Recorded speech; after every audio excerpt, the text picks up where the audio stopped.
I'm going to tell you about one of the most satisfying intelligence operations I ever worked. Not because it was glamorous, it wasn't. Not because it was dangerous in the traditional sense, no bullets flew, no knife fights in dark alleys. It was satisfying because it was precise, surgical, the kind of operation where everything has to go exactly right or you get nothing. One mistake and you're compromised, the target's alerted, and months of planning turn to shit.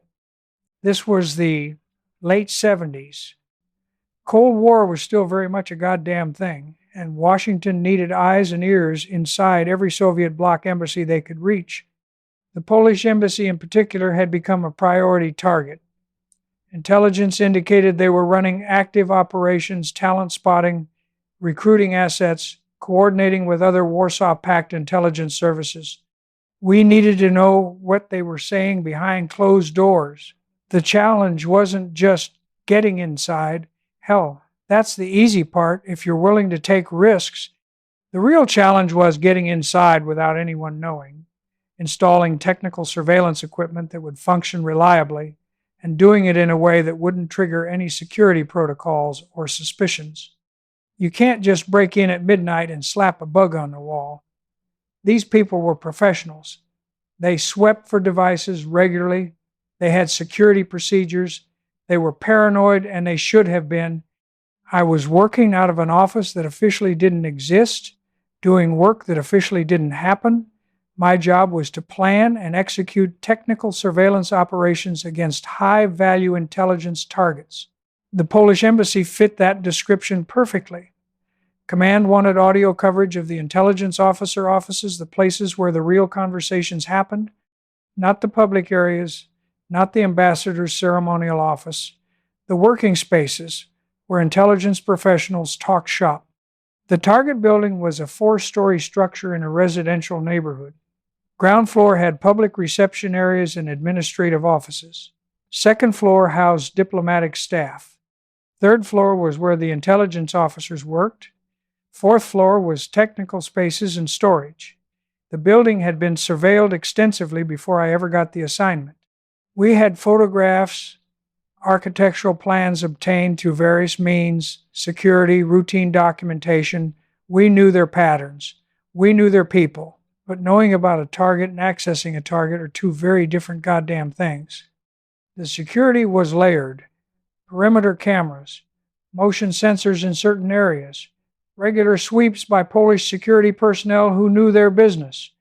The building wasn't a fortress, but it was well protected by professionals who understood counterintelligence. You couldn't just walk in during business hours carrying equipment.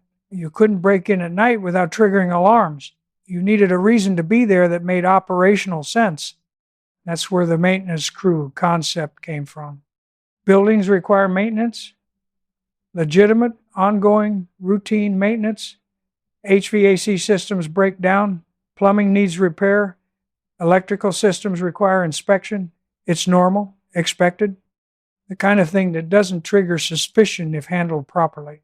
The trick was creating a situation where our people, our trained technical surveillance specialists, could enter the building as legitimate maintenance contractors without raising any red flags. The first step was finding a legitimate maintenance company that serviced commercial buildings in that area. We needed a real company with real credentials, real contracts, real history. You can't fake that kind of background in a way that holds up to scrutiny. So we found one mid-sized contractor specializing in commercial HVAC and electrical work.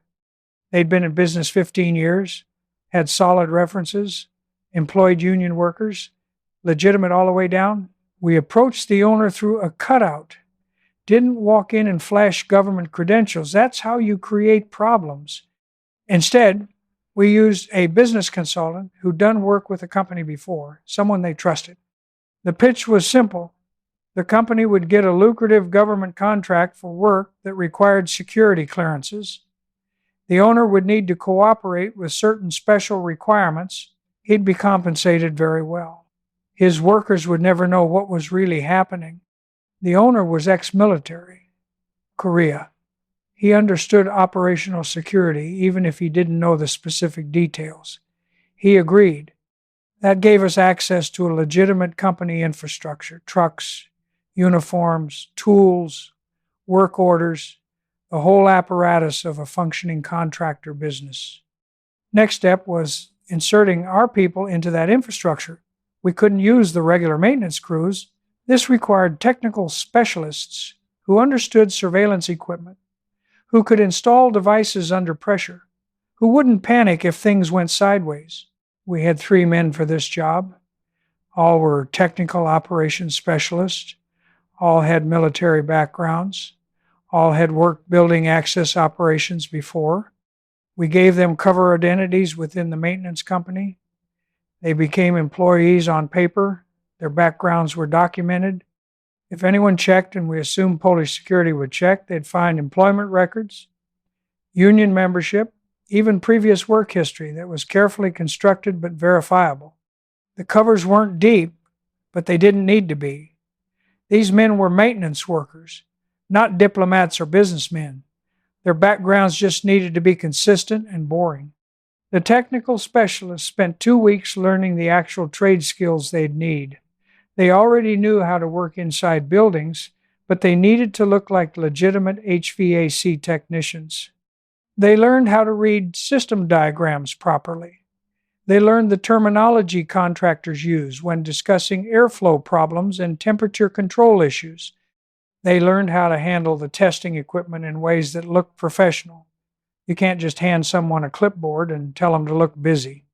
People who work in technical fields develop specific patterns: how they approach problems, how they handle tools, how they talk about their work.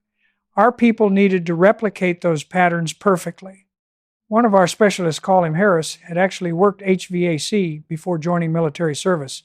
He became the lead technician for the operation. The other 2 would follow his direction and learn from watching him work. Harris understood the systems we'd be dealing with. He could answer technical questions without hesitation. He could identify problems and explain solutions in ways that sounded completely authentic. That expertise was critical because we had to assume someone might ask detailed questions. The cover story for the actual work order came from creating a problem we could then solve. The building's HVAC system was old, not unusual for that era. We knew from surveillance that the Polish embassy had experienced temperature control issues, some offices too hot, others too cold. This happens in older buildings with aging systems. It's a maintenance issue, not a security issue. Through channels that can't be detailed here, we arranged for the Polish embassy to receive a notice from the city building inspector's office. The notice indicated that several commercial buildings in the area, including theirs, needed HVAC system inspections to comply with updated safety regulations. The letter was official. The letterhead was genuine. We had cooperation from people who could make that happen. The contact information led to a real city office where a real person would confirm the inspection requirement if anyone called to verify. The Polish Embassy administration contacted their regular maintenance company to schedule the inspection. That company, for reasons related to scheduling conflicts they couldn't quite explain, referred the job to our contractor, the company we controlled. This happened smoothly because we'd planned it. The handoff was natural. No red flags. During this preparation phase, we also worked out the communication protocols. Our people would be carrying standard contractor radios that looked like the Motorola handhelds every maintenance crew used. But these radios had been modified. They could transmit on standard commercial frequencies that wouldn't raise suspicion, but they also had a covert channel for emergency communications. If something went wrong, if they needed to abort, if security became suspicious, if they encountered unexpected problems, they could signal without being obvious about it. I would be monitoring from an observation post with receiving equipment. I couldn't provide detailed instructions. Once they were inside, radio traffic would be kept to absolute minimum, but I could receive their status updates and provide abort signals if surveillance detected problems they couldn't see from inside the building. We rehearsed the communication procedures repeatedly. Short, coded phrases that would sound like normal contractor chatter but would convey specific operational meaning. We're checking the second floor units meant they were proceeding to target area. Found some problems with the dampers, meant device installation was in progress. System looks good now meant installation complete. Simple, clear. Nothing that would trigger attention if someone was listening to contractor radio traffic. The Polish embassy scheduled the inspection for a Thursday morning in November. That gave us 2 weeks to prepare. 2 weeks to make sure every detail was perfect, because in technical surveillance operations, details are everything. The bugs we were installing weren't the kind of devices you see in goddamn movies. These were sophisticated pieces of equipment designed by technical services specialists who understood both electronics and operational security. Each device was smaller than a pack of cigarettes, powered by long-life batteries that could function for months, transmitting on frequencies that required specialized equipment to detect. The devices were designed to be installed inside HVAC ductwork. That was brilliant for several reasons. First, ducts provided space to hide the equipment where visual inspection wouldn't reveal anything. Second, the metal ductwork didn't interfere with transmission. Third, maintenance workers accessing ductwork was completely normal, expected even during an HVAC inspection. No suspicion. Each bug had a small microphone element that could pick up conversations in adjacent rooms through vibration transmission. The audio quality wouldn't be perfect, but it would be good enough to capture voices and conversation. That's what mattered. We didn't need crystal clear recording. We needed intelligible audio of intelligence officers discussing operations. The transmission system used burst technology. Instead of constantly broadcasting, which would make detection easier, the devices would store audio digitally and then transmit in brief, encrypted bursts at random intervals. This made them much harder to detect through radio frequency scanning. Even if Polish security swept the building, the chances of catching a transmission during the brief burst window was extremely low. Each device was paired with a receiver unit that would be positioned in a nearby building we controlled. The receiver would capture the burst transmissions, decrypt them, and store the audio for analysis. The receiving station looked like a small business office, completely unremarkable. Nothing that would draw attention. We had 4 devices to install. 4 separate bugs covering 4 different office spaces on the 3rd floor where Polish intelligence officers worked. Each device had been tested extensively. Each one had redundant systems in case of component failure. Each one was designed to function reliably in the environment it would occupy. Temperature variations, dust, vibration from the HVAC system. The installation process required precision. Each device had to be positioned correctly within the ductwork to optimize audio pickup. Each one had to be secured in a way that wouldn't come loose from vibration, but also wouldn't look like anything other than normal HVAC components if someone inspected the ducts. The antenna elements had to be oriented properly for transmission. Every detail mattered. Our 3 technical specialists practiced the installation procedure repeatedly in a mock-up environment we constructed. We built sections of ductwork identical to what they'd encounter in the target building. We replicated the access panels, the mounting configurations, even the lighting conditions they'd be working in. They practiced until they could install each device in under 3 minutes, working in cramped spaces, using only the tools that a legitimate HVAC technician would carry, making no modifications to the ductwork that would be visible to later inspection. Harris drilled the team on procedures until they could execute them without thinking. Muscle memory. When you're working under stress in an environment where you're being watched, you can't be thinking about what comes next. You need to know. Your hands need to move automatically through the sequence. Open panel. Locate position. Secure device. Verify placement. Close panel. Done. 3 minutes per device. 12 minutes total if everything went perfectly. Add time for accessing the duct locations, normal inspection work that would maintain cover and movement through the building. We estimated they'd need 90 minutes inside the target to complete the job while maintaining the appearance of a legitimate HVAC inspection. The devices themselves were concealed inside modified HVAC components, dampers, junction boxes, mounting brackets, parts that belonged in an HVAC system, parts that looked normal if anyone glanced at them. Only close inspection by someone who knew exactly what to look for would reveal the modifications, and even then, you'd have to know where to look. The technical services people who built these devices were artists. They understood that the best concealment doesn't hide things, it makes them invisible by making them ordinary. The bugs didn't look hidden. They looked like they belonged there. That's sophisticated tradecraft. We also prepared backup devices. If something went wrong during installation, if a device was damaged, if positioning didn't work as planned, our people needed to be able to adapt. Each man carried one spare device concealed in his tool bag. These weren't identified as surveillance equipment in any way. They were built into legitimate HVAC components that would pass visual inspection even if security searched the tool bags.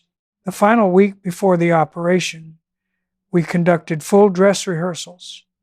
Our people would arrive at the mock-up facility in the maintenance company van, go through entry procedures as if dealing with security screening, conduct the inspection work while being watched by someone playing the role of an escort, install all 4 devices, complete the inspection, and exit. We timed everything. We identified problems in the procedures and fixed them. We made sure everyone knew their roles perfectly. During one rehearsal, we discovered that accessing the 4th duct location required removing a larger access panel than we'd anticipated. This would take longer and would be more visible. Harris solved the problem by modifying the approach. Instead of removing the entire panel, they'd remove just the mounting screws on one side and swing it open partially. This gave enough access while looking like routine inspection work. Small detail, but important. We also prepared the surveillance support. I would be in the observation post with direct line of sight to the embassy building. I'd have cameras recording all entrances. I'd be monitoring Polish security radio frequencies in case they communicated about the maintenance crew. I'd be tracking our people's location in the building based on their coded radio transmissions. And I'd be ready to send an abort signal if anything looked wrong. The observation post was a rented apartment 3 blocks from the target. We'd had it for 6 months, used it for various surveillance purposes. The tenant of record was a graduate student, actually one of our people with a solid cover identity. Nothing about the apartment would seem unusual if anyone checked. It just happened to have a perfect view of the embassy building's main entrance and parking area. The 2 weeks before the scheduled inspection were spent on detailed reconnaissance. We needed to know everything about that building's daily routine. Who arrived when, who left when cleaning crews worked, when security patrols happened, when offices were occupied, when they were empty. We had observation posts in 2 locations with sight lines to the embassy building. One was the apartment I just mentioned. The other was a commercial office space we'd arranged access to through another cover mechanism. Both positions allowed us to photograph and document everyone entering and leaving. We identified all the regular personnel. We noted their patterns. We documented security procedures. We discovered the 3rd floor offices were typically occupied from 9 in the morning until around 6 in the evening. But there were variations. Some intelligence officers arrived early. Some stayed late. Thursday mornings tended to be less busy than other days, fewer meetings, more administrative work, people coming and going. That worked in our favor. The building security consisted of 2 Polish security officers during business hours. One stationed near the front entrance, one who roamed the building on irregular patrols. They were professionals, but they weren't paranoid. They expected trouble from outside protests, harassment, surveillance. They weren't expecting a threat disguised as routine building maintenance. We photographed the security officers repeatedly. We studied their patterns. We noted that the roaming guard typically checked the upper floors around 10 in the morning and again around 3 in the afternoon. The rest of the time he was on the lower floors or outside. That gave us windows of time when the 3rd floor would likely be clear of security presence if we timed things correctly. The cleaning crew arrived at 6 in the evening after diplomatic staff had left. They worked for about 2 hours. They were contracted through a local service, not embassy employees. This was standard practice. The cleaners had limited access and were supervised by embassy security while they worked. We also conducted technical surveillance of the building's alarm systems. We needed to know what we were dealing with. The building had motion sensors in certain areas, but not throughout. The third-floor offices didn't have motion sensors. They relied on locked doors and security patrols. That made sense. You can't have motion sensors in areas where people work regularly. The sensors were concentrated on the ground floor and in technical spaces where people shouldn't normally be. One thing we discovered through surveillance was that the Polish intelligence officers had a pattern of leaving their offices around 11:30 for lunch. Not all of them, but usually at least 2 or 3 would leave around that time. This created a window where certain offices would be empty. That information was valuable for timing the installation work in areas adjacent to those offices. Our technical specialists studied the building's HVAC system layout from the architectural plans we'd obtained. They identified the duct access points where they'd install the devices. Each access point was in a utility closet or maintenance space adjacent to the target offices. Each location could be accessed legitimately as part of an HVAC inspection without raising suspicion. Harris walked through the building virtually using the architectural plans and our surveillance photographs. He memorized the layout. He knew which halls led where, which doors would be encountered, which spaces were visible from which locations. When the time came to execute, he wouldn't be consulting maps or plans. He'd know the building. We prepared contingency plans for various scenarios. What if security decided to escort the maintenance crew constantly? We'd abort the installation and settle for gathering information during the legitimate inspection that would inform a second attempt. What if they encountered unexpected locked spaces? They had lock-picking tools concealed in their equipment skills all 3 men possessed. What if someone questioned why they were accessing specific duct sections? They had technical explanations prepared about airflow testing and system balancing. What if a Polish intelligence officer decided to watch them work? That was actually the biggest concern.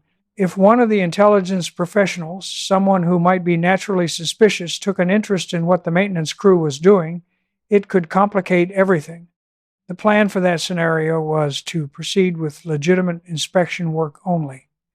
Don't attempt installation. Don't take risks. Just do the job you're supposed to be doing and leave. We could always try again later if the first attempt didn't provide an installation opportunity. The goal was to never need the contingency plans. The goal was smooth execution that looked completely routine, but you plan for problems because problems happen.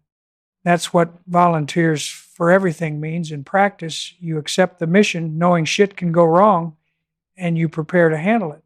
Thursday morning arrived cold and overcast.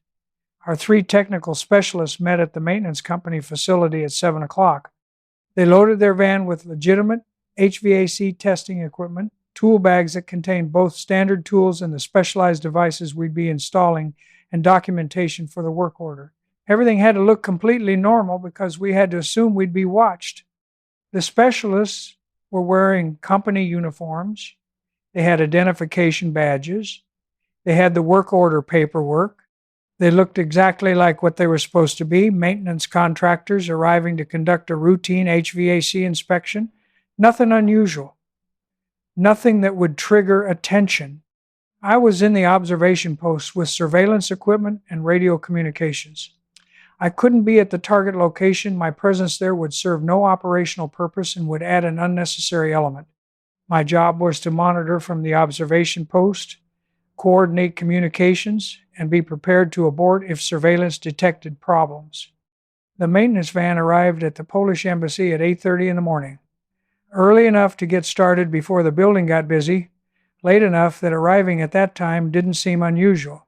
Our people approached the front entrance with their paperwork and equipment. The Polish security officer at the entrance reviewed their documentation. This was expected. He made a phone call, presumably to someone in administration who confirmed they were expected. He checked their identification against a list. He made notes on a log, standard security procedure. Our people waited patiently, looking exactly like contractors who deal with this kind of security screening regularly.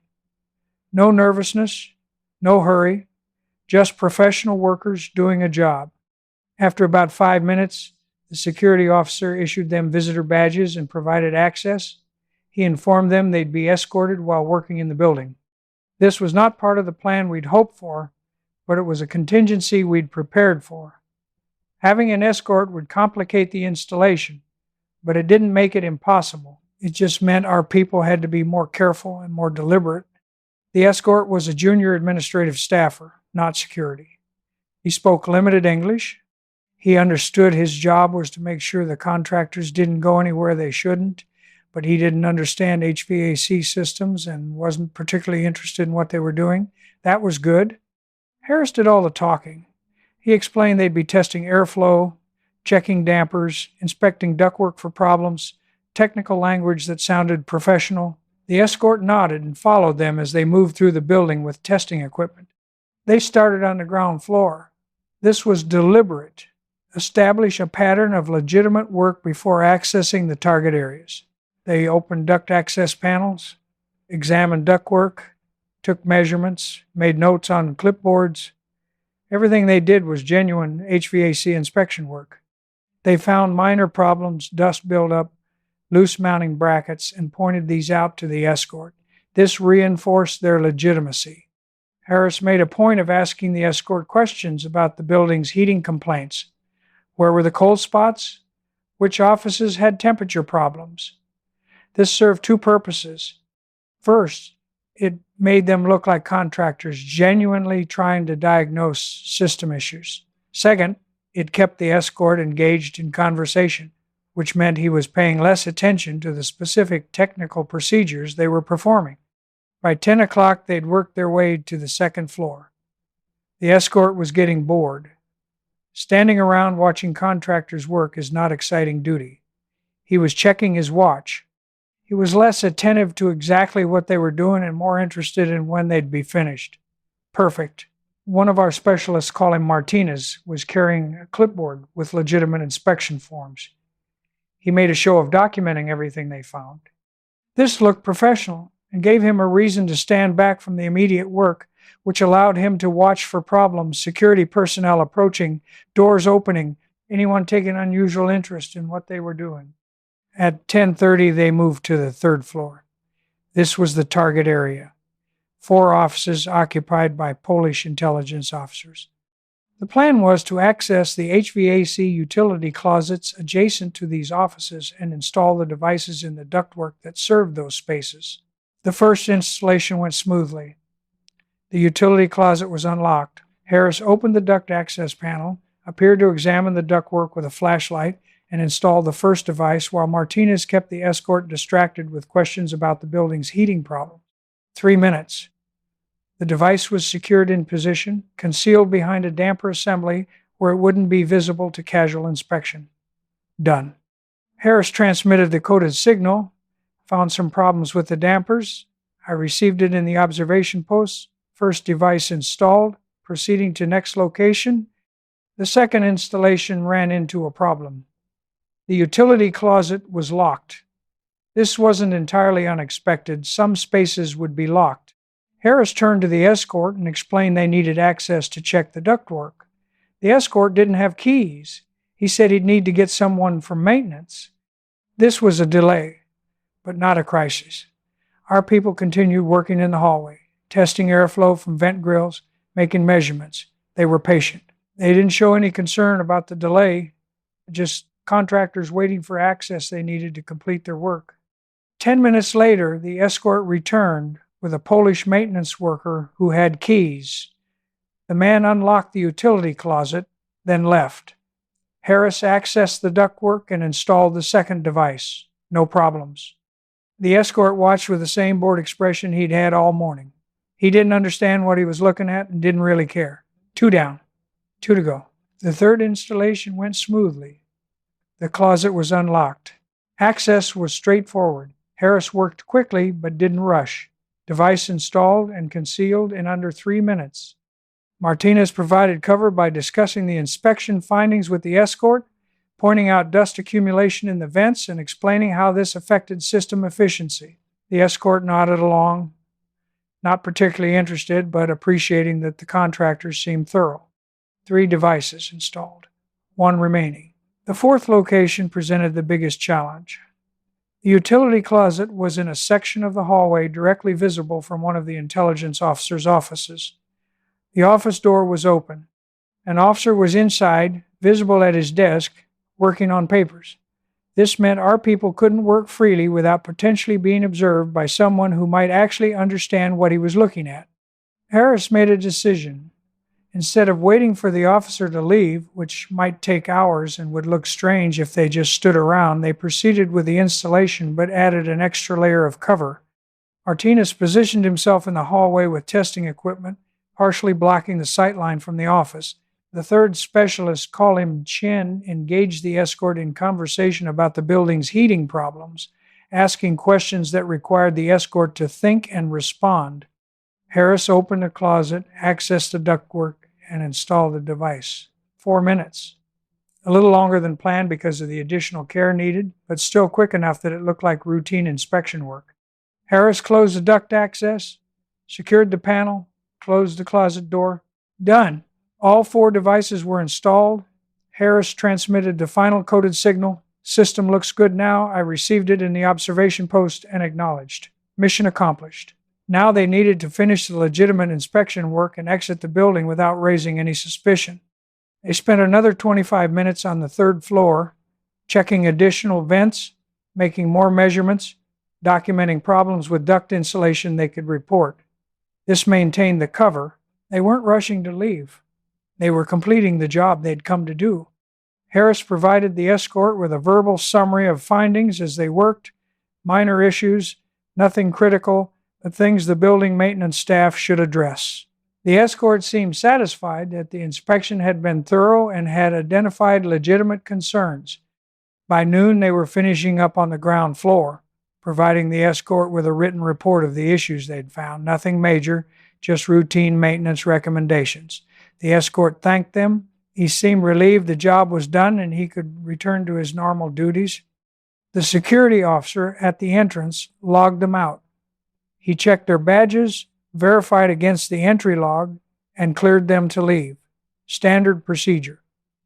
They loaded their equipment into the van and left. From the observation post, I watched them drive away. Clean exit. No indicators of compromise.